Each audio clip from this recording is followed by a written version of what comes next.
வணக்கம் குழந்தைகளே. இப்போ நாம் இந்த வீடியோவில் NMMS தேர்வினுடைய அறிமுகத்தை பார்க்க போகிறோம்.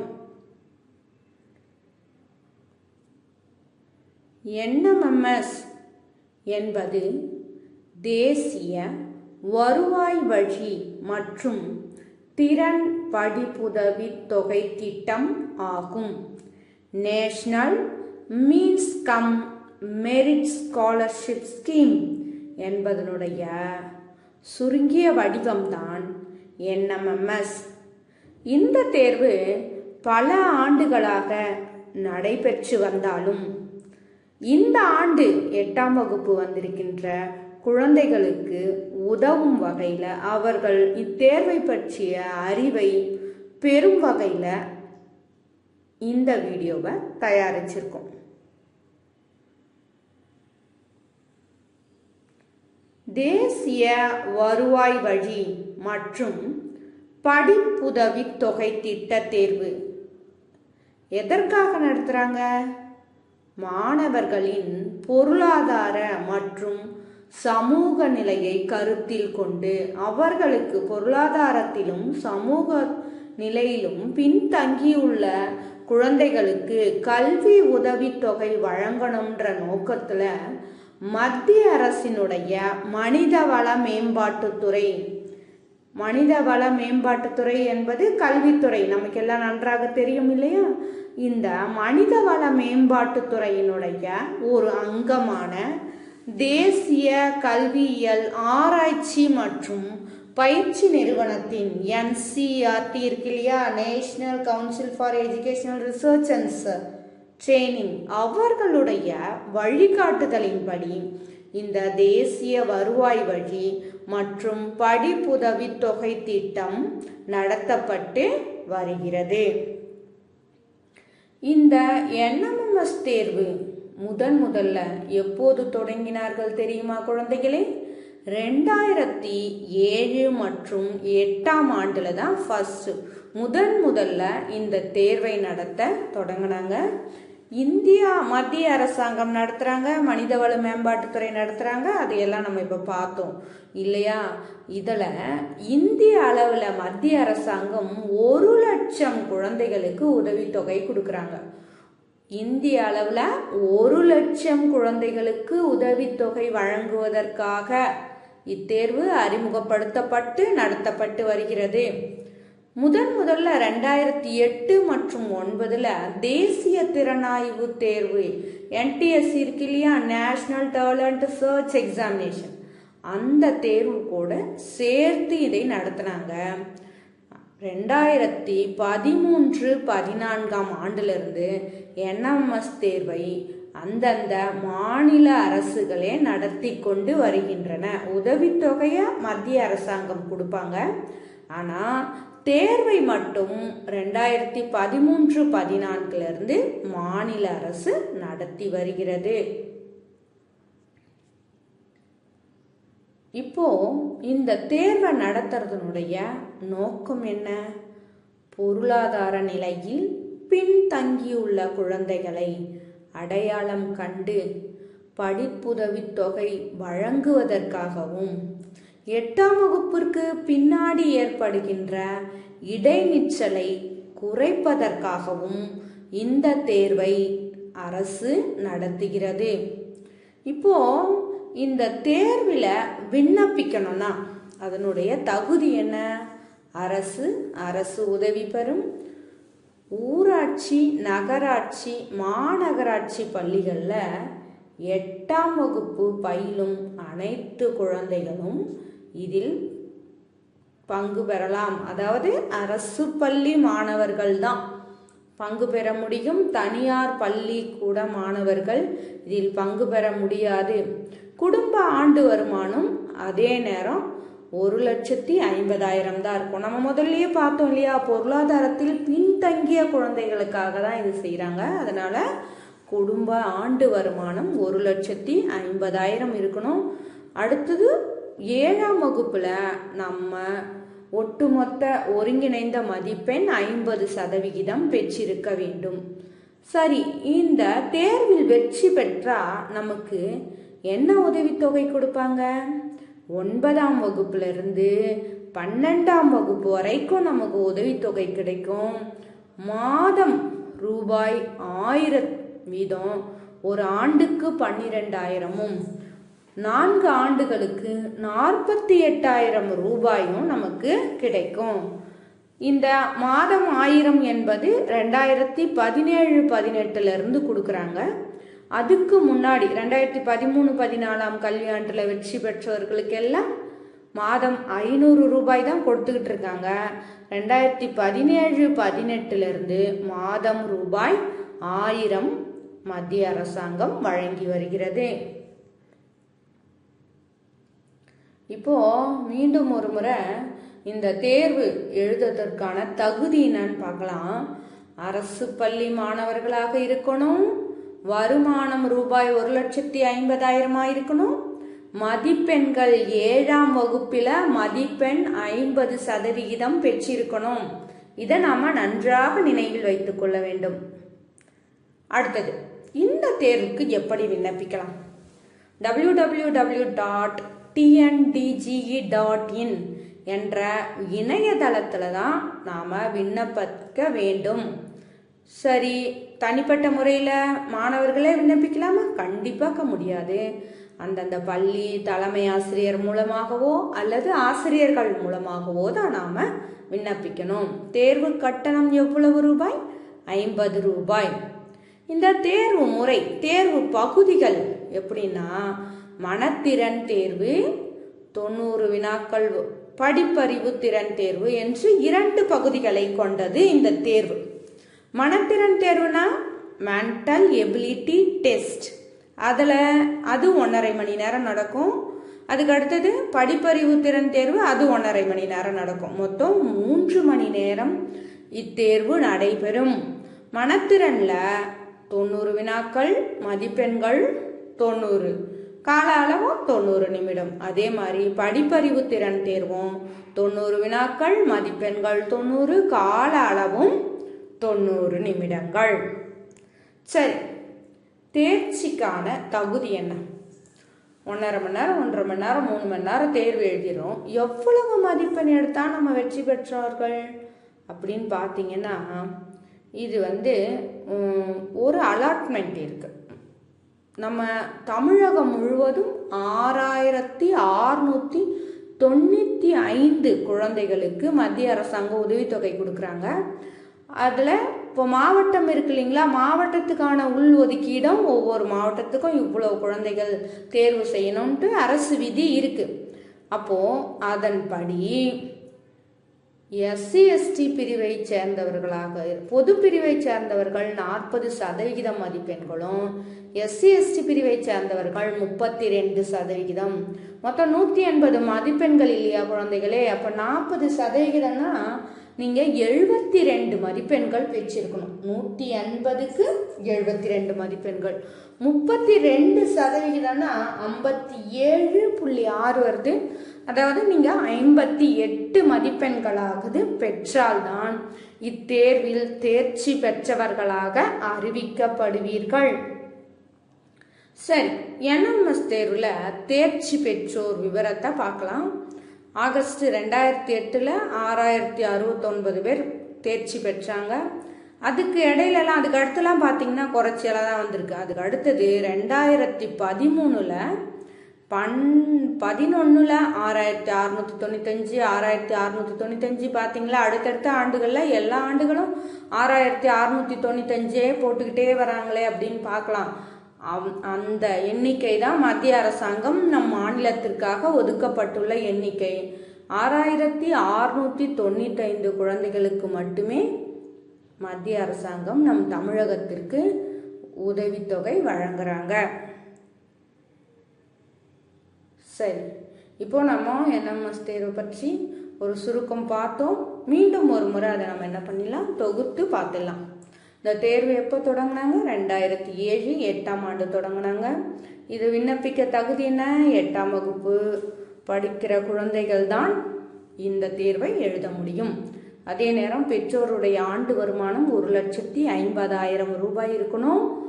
7ஆம் வகுப்புல மதிப்பெண் 50% பெற்றிருக்கணும். பாடத்திட்டம் பார்த்தீங்கன்னா 7ஆம் வகுப்பு 8ஆம் வகுப்புல கணக்கு, அறிவியல், சமூக அறிவியல் வரும். இது படிப்பறிவு திறன் தேர்ல மேட்டில் பொதுவான கணக்குகள் வரும். அடுத்தது தேர்வு முறை என்ன நம்மளே பார்த்தோம் இல்லையா, மேட் சாட். இதில் ஒரு 90 நிமிடம், இதில் ஒரு 90 நிமிடம் தேர்வு நடைபெறும். அடுத்தது உதவித்தொகை பார்த்தீங்கன்னா இதில் 500 ரூபாய்ன்னு போட்டிருக்காங்க இல்லையா, அது இல்லை. அது ஆரம்பத்தில், தேர்வோட ஆரம்பத்தில் தான் 500 ரூபாய் கொடுத்தாங்க. 2017-18 பிரதி மாதம் ரூபாய் 1000 உதவித்தொகை கொடுக்குறாங்க. 9ஆம் வகுப்புலேருந்து 12ஆம் வகுப்பு வரை உதவித்தொகை கொடுக்குறாங்க. விண்ணப்பிக்கும் முறை இணைய வழியில் மட்டுமே விண்ணப்பிக்க முடியும். அடுத்தது தேர்வு கட்டணம் 50 ரூபாய். தேர்வு எப்போ இருக்குன்னு சொன்னீங்கன்னா டிசம்பர், ஜனவரி, பிப்ரவரி இந்த 3 மாதங்களில் பெரும்பாலும், பிப்ரவரி மாதத்திற்கு தள்ளி போகாது, பெரும்பாலும் டிசம்பர் அல்லது ஜனவரி மாதங்களில் தேர்வு நடைபெற்றும். தேர்வுக்கான தகுதி மதிப்பெண் பொது பிரிவை சேர்ந்தவர்கள் 40%, அதாவது 72 மதிப்பெண்களும், SC/ST பிரிவை சேர்ந்தவர்கள் 32% மதிப்பெண்கள், அதாவது 58 மதிப்பெண்களும் பெற்றிருக்க வேண்டும்.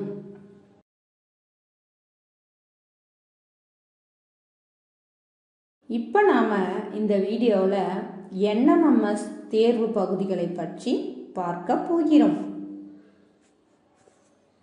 NMS தேர்வு என்பது மனத்திறன் தேர்வு, படிப்பறிவு திறன் தேர்வு என்ற 2 பகுதிகளை கொண்டது. மனத்திறன் தேர்வு மென்டல் எபிலிட்டி டெஸ்ட் மேட் 90 வினாக்கள் அந்த பகுதியில் இடம்பெற்றிருக்கும். இந்த 90 வினாக்கள்ல பார்த்தீங்கன்னா 45 வினாக்கள் எண்ணியல் திறன் பகுதியில் இருந்தும், நியூமரிக்கல் எபிலிட்டி, காரணம் கண்டறிதல் திறன் ரீசனிங் எபிலிட்டியிலிருந்து 45 வினாக்களும் இடம்பெற்றிருக்கும். இந்த எண்ணியல் திறன்ல பாடப்பொருள் சார்ந்த வினாக்களும் இடம்பெற்றிருக்கும், பாடப்பொருள் சாராத வினாக்களும் இடம்பெற்றிருக்கும். காரணம் கண்டறிதல் திறன்ல மொழிசார் காரணம் கண்டறிதல், மொழிசாரா காரணம் கண்டறிதல், வெர்பல் அண்ட் நான் வெர்பல் ரீசனிங் என்ற 2 பகுதிகளிலிருந்து உங்களுக்கு வினாக்கள் இடம்பெற்றிருக்கும். இந்த 4 திறன்களையும் சோதிக்கும் வகையிலான வினாக்கள் இடம்பெற்றிருந்தாலும் நீங்கள் பார்த்தீங்கன்னா பாடப்பொருள் சார்ந்தது ஒரு பகுதி தான் வந்திருக்கு இல்லைங்களா. அப்போது மீதி 3 பகுதிகள் மனத்திறன் தேர்வில் உங்களுடைய சிந்தனை திறனை சோதிக்கும் வகையில் தான் பெரும்பாலும் அமைந்திருக்கும். அதனால் நீங்கள் மனத்திறன் தேர்வில் அதிக மதிப்பெண் பெறணும்னா நீங்கள் நிறைய கணக்குகளை போட்டு போட்டு பார்க்கணும்.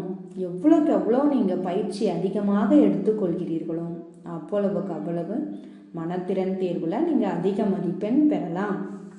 அடுத்தது படிப்பறிவு திறன் தேர்வு ஸ்காலஸ்டிக் ஆப்டிடியூட் டெஸ்ட். இதில் பார்த்தீங்கன்னா 90 மதிப்பெண்கள். இதில் கணிதம், அறிவியல், சமூக அறிவியல் ஆகிய 3 பாடங்களில் இருந்தும் வினாக்கள் இடம்பெற்றிருக்கும். கணிதத்தில் 20 மதிப்பெண் 20 வினாக்களும், அறிவியலில் 35 வினாக்களும், சமூக அறிவியலில் 35 வினாக்களும் இடம்பெற்றிருக்கும்.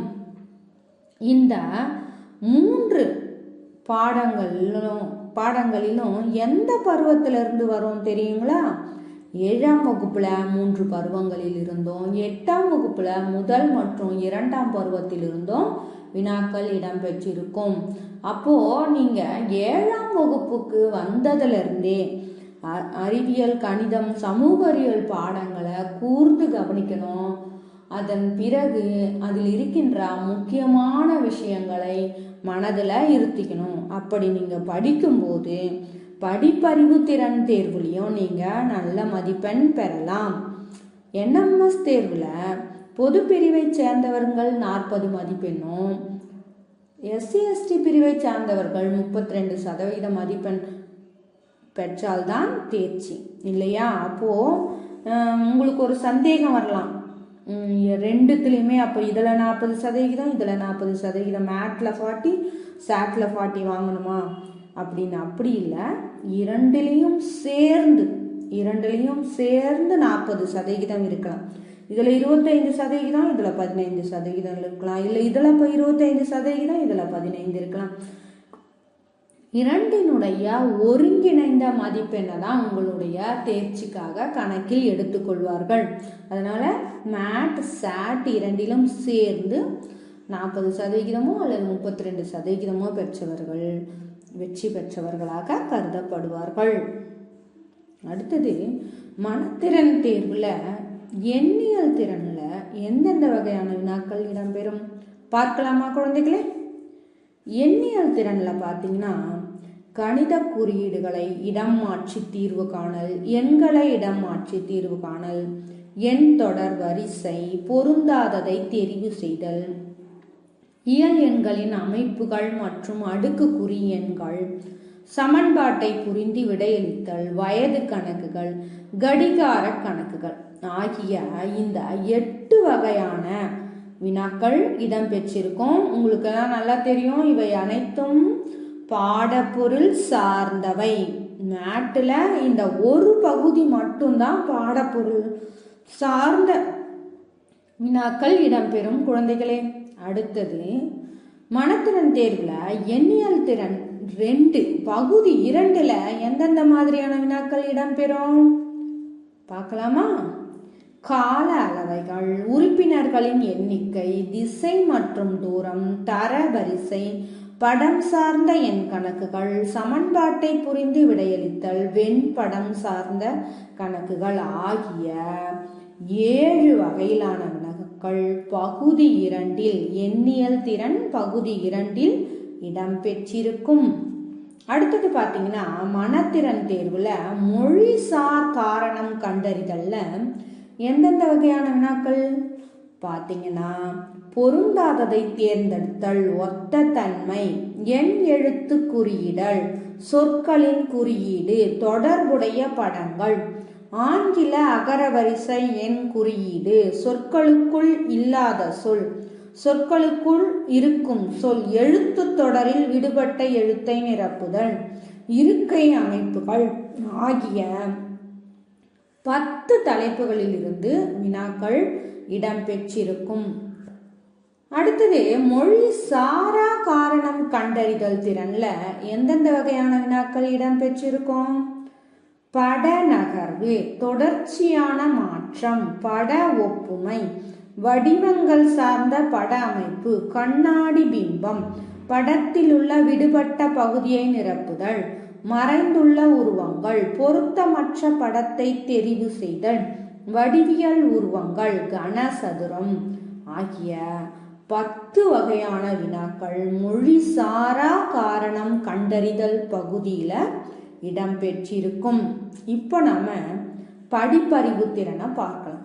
அதுல முதல்ல அறிவியல்ல இயற்பியல் மற்றும் வேதியியல் பாடங்கள்ல பார்த்தீங்கன்னா, இயற்பியல் பகுதியில 12 வினாக்கள் இடம்பெறும், வேதியியல் பகுதியில 11 வினாக்கள் இடம்பெறும். அப்போ வினா வகைகள் எப்படி இருக்கும்? சரியான விடையை தேர்ந்தெடுத்தல், பொருத்துதல், பின்வரும் கூற்றுகளில் எது சரி எது தவறு, பொருந்தாததை தேர்ந்தெடுத்தல் ஆகிய 4 வகையான வினாக்கள் இயற்பியல் மற்றும் வேதியியல் பகுதியில் இடம்பெற்றிருக்கும்.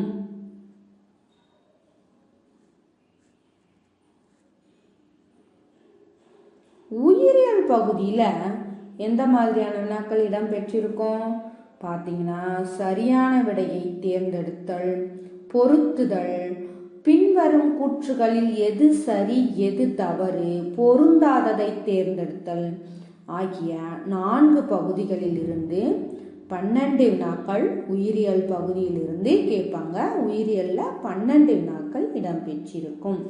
அடுத்தது, படிப்பறிவு திறன்ல கணிதம். கணிதத்துல 20 வினாக்கள் வரும், நமக்கு நன்றாக தெரியும். இதுல முக்கியமான பாடப்பகுதிகள் எது எதுன்னு பார்த்தீங்கன்னா, எண்ணியல், அளவைகள், இயற்கணிதம், வாழ்வியல் கணிதம், வடிவியல், வரைபடங்கள் மற்றும் விவரங்களை கையாளுதல் ஆகிய இந்த 7 தலைப்புகள் தான் ரொம்ப ரொம்ப முக்கியமானது. அதுல வினா அமைப்புகள் எப்படி இருக்கும்னு பார்த்தீங்கன்னா, சரியான விடையை தேர்ந்தெடுத்தல், பொருத்துதல், பின்வரும் கூற்றுகளில் எது சரி எது தவறு, பொருந்தாததை தேர்ந்தெடுத்தல் ஆகிய 4 வகையான வினாக்கள் கணித பகுதியில் இடம்பெற்றிருக்கும்.